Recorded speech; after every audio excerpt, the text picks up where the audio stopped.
Welcome back to Geekatplay's poser tutorials for beginners. In lesson 3 we learned how to use hand and face isolated poses and save poses to our library.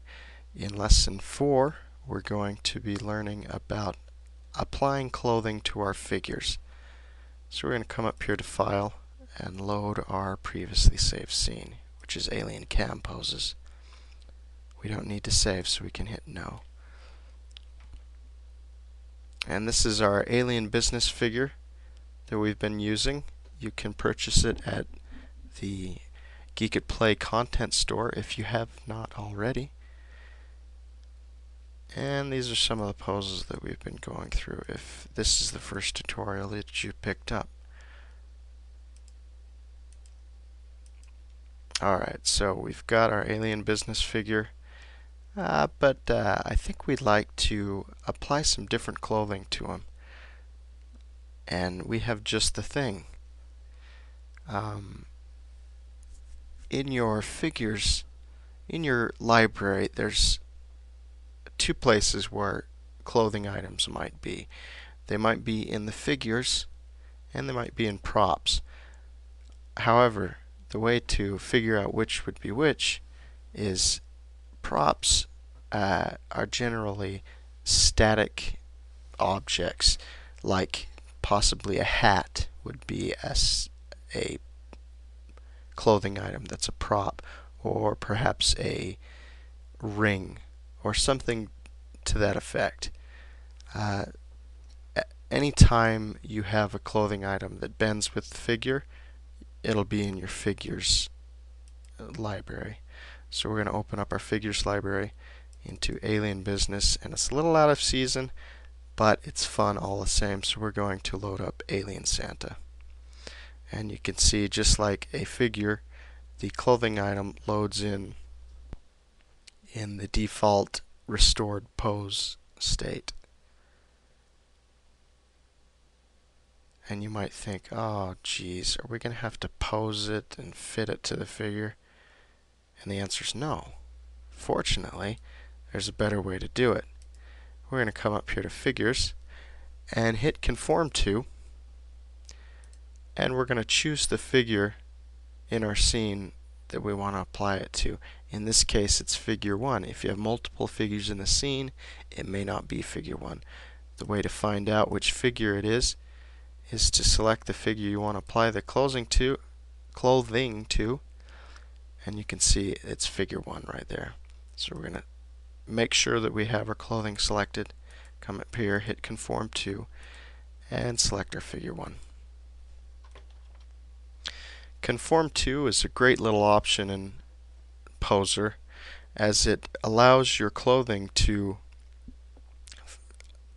conform to your figure, obviously. What that means is that any pose that you apply to your figure will also apply to your clothing. The clothing will follow. Oops, we're just selecting camera dots. Let's go to our pose dots, and you can see that the clothing item follows the figure. If you ever accidentally select the wrong figure, say you select the clothing item and apply a pose, it's gonna get real funky real quick. You don't generally want to manipulate the rotations or the transforms or scales of a clothing item that's already been conformed to a figure. There are varying reasons why you might do that, but we won't go into those now. We'll talk about that in the advanced tutorials that are upcoming. The way to fix this problem, if you run into this, is you can do it one of two ways. You can try to undo the pose that you applied. In this case, it worked. Let's pretend it didn't, in which case we can come up here to Edit, Restore Figure, or hit Control-Shift-H, or F, I'm sorry. Control-Shift-H restores the camera, Control-Shift-F restores the figure. So you want to make sure that you're selecting the right figure in your scene whenever you're applying a pose. Alright, I think at this point we're going to want to change the alien business outfit to a more Santa-friendly color. Santa generally isn't black. In some cases he is, but in this case I think we're going to want him red. So we're going to come into our poses and apply what's called a material or texture pose. We're going to come down here to Alien Business, right there. And we're going to drag all the way down to the bottom as it's alphabetical. And we're going to load Santa Textures.